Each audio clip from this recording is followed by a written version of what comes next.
ओ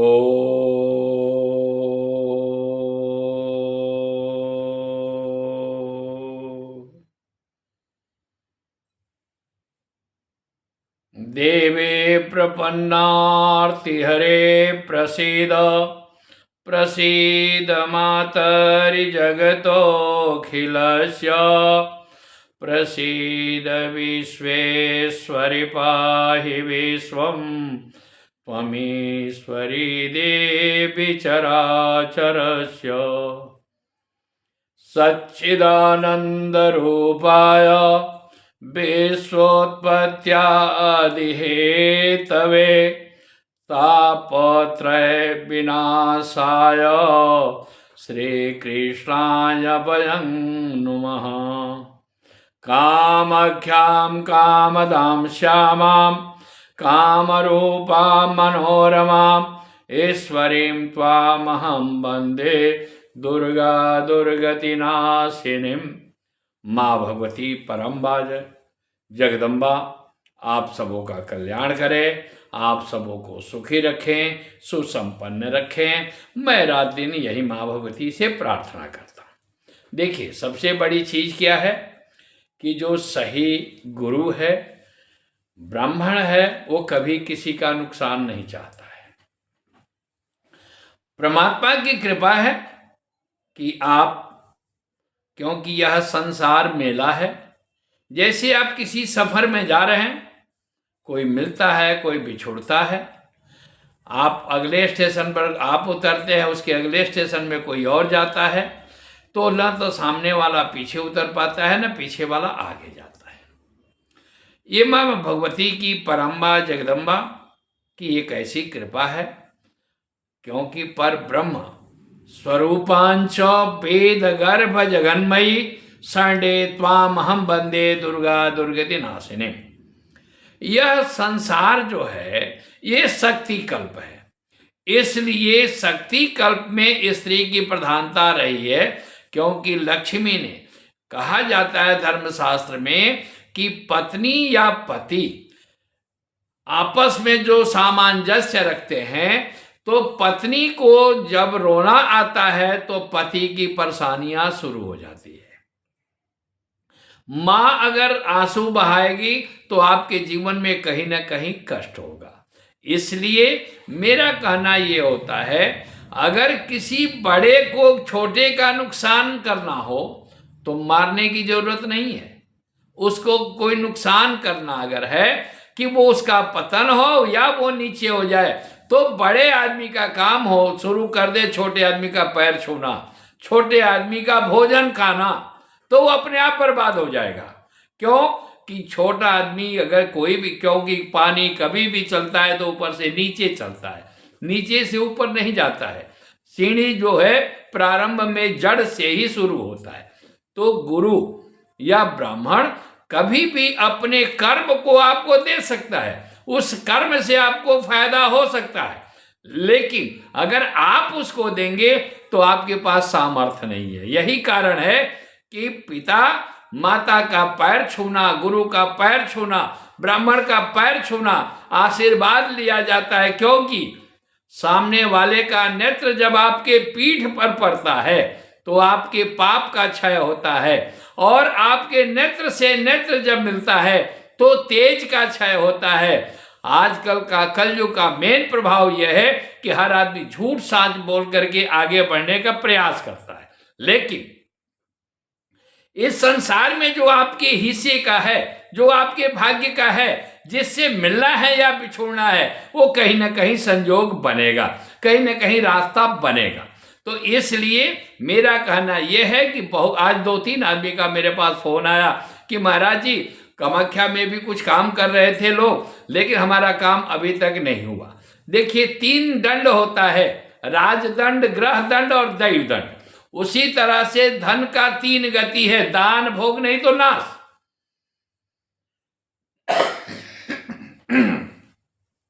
तो ग्रह दंड शांत होता है, राजदंड खत्म होता है, और दैवदंड हर आदमी को भुगतना पड़ता है। इसीलिए कहा गया है कि धन की 3 गति, दान, आप खूब दान करिए या खूब खाइए पीजिए, और 1 साल, तीसरे साल में ऐसा करिए कि न ढंग से खाना भोजन करिए, न कहीं दान दीजिए, लेकिन वह ज्यादा नुकसान होगा। नुकसान कैसे होगा कि जैसे कि आपको हमने अभी बताया कि ग्रह दंड, राजदंड और दैव दंड अपने आप भुगतता है। हर आदमी का काहू न काहू कर सुख दुख दाता, निज कर कर्म भोग सुन त्राता। कभी भी किसी का जो कर्म दोष होता है वो आपको अपने आप भुगतना पड़ता है, क्योंकि जब आप गठरी लेकर के चलते हैं, कोई अगर वजन लेकर के चलेंगे तो देखने वाला यही कहेगा बस आ गए आप, यहीं पर पहुंच जाइए, लेकिन वजन का दर्द आपको महसूस होता है। अगर आपको कोई एक थप्पड़ मार दे तो आप उसको दर्द का एहसास करेंगे, तभी आप किसी को थप्पड़ मारेंगे। जब आप किसी को गाली देंगे, उस गाली से सामने वाले को दर्द होगा तो वो किसी और को गाली देगा, क्योंकि ये संसार का ट्रांसफर है। आप हमें देंगे, हम किसी और को देंगे। आपके दादा ने आपके पिता को दिया, आपके पिता ने आपको दिया, आपने अपने बच्चे को देंगे। यही संसार का रीति है और नियम है। तो किसी ने कहा कि महाराज जी हम बहुत उपाय कर लिए लेकिन काम नहीं हो पा रहा है। हम कहे कि से आप कुछ करेंगे? हम कहे देखिए मेरा एक पहला वसूल है कि आप कहीं और काम अगर कोई करवा रहे हैं तो बीच में मैं नहीं करता हूं। क्यों? खास करके मैं ये वीडियो में इसीलिए बता रहा हूं कि अगर सामने वाला पैसा आपसे लिया है, आपको देखिए दान पुण्य का मतलब क्या है। आप किसी पर एहसान नहीं करते हैं दान देना। आपका यज्ञ अनुष्ठान जो भी होता है, क्योंकि भारतीय दर्शन कहता है कि बिना आशीर्वाद का कुछ नहीं होता है। आप देवता का आशीर्वाद लीजिए, माता पिता का आशीर्वाद लीजिए, तो जैसे अनुष्ठान पूजा होता है तो उस अनुष्ठान पूजा में आप रोज फूल मंगाते हैं। फूल वाले का बच्चों का आशीर्वाद आपके साथ जुड़ता है। प्रसाद मंगाते हैं, प्रसाद वाले के बच्चे का जो है सो आपको आशीर्वाद जुड़ता है। राशन वाले के परिवार का आशीर्वाद आपके साथ जुड़ता है। ब्राह्मण के बच्चों का बात आशीर्वाद मिलता है। वो सभी एकत्र करके ब्राह्मण देवता लोग आपको आशीर्वाद देते हैं। तो कारण यह है कि आपका धन जिसके द्वारा जहां जाना है, आप चाहे दुनिया में कहीं भी खोज लीजिए, घूम जाइए, लेकिन जब तक उस जगह पर नहीं पहुंचेंगे तब तक आपका कोई भी काम नहीं होगा।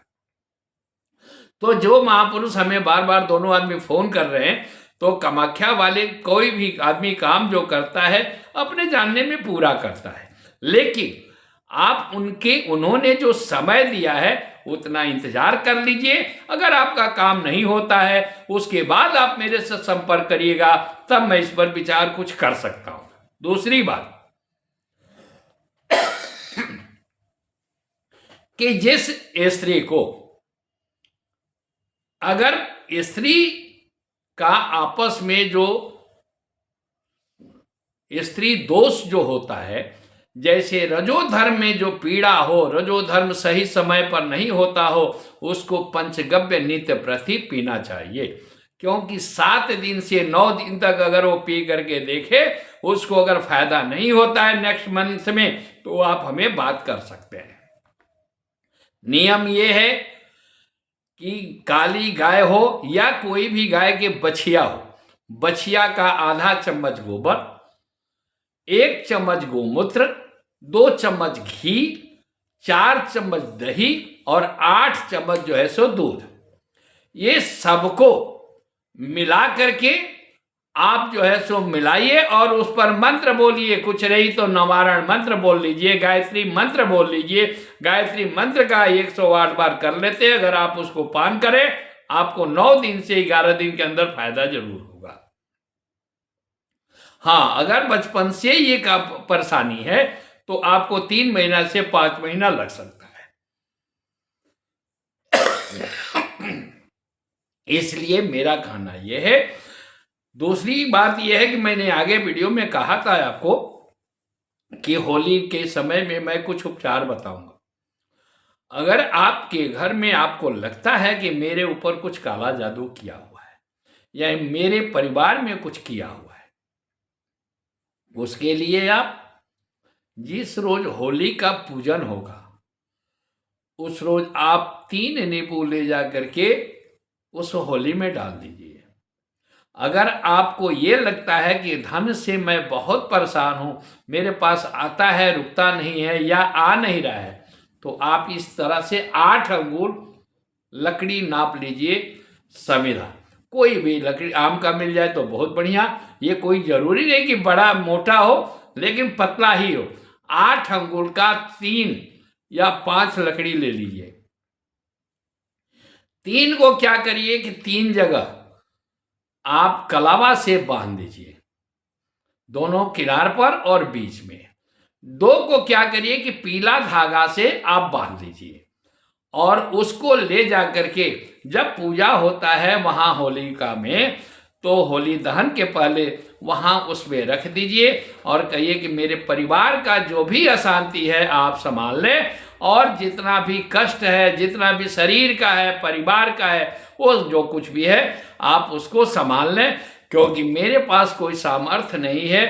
हे प्रभु नरसिंह भगवान, आपने जैसे प्रहलाद का रक्षा किया वैसे मेरे परिवार का और मेरा रक्षा करें। आप देखिए कि अगर कितना हूं आप पीड़ित हैं, तो आपको 9 दिन से लेकर के 45 दिन के अंदर आपको आराम मिलना शुरू हो जाएगा।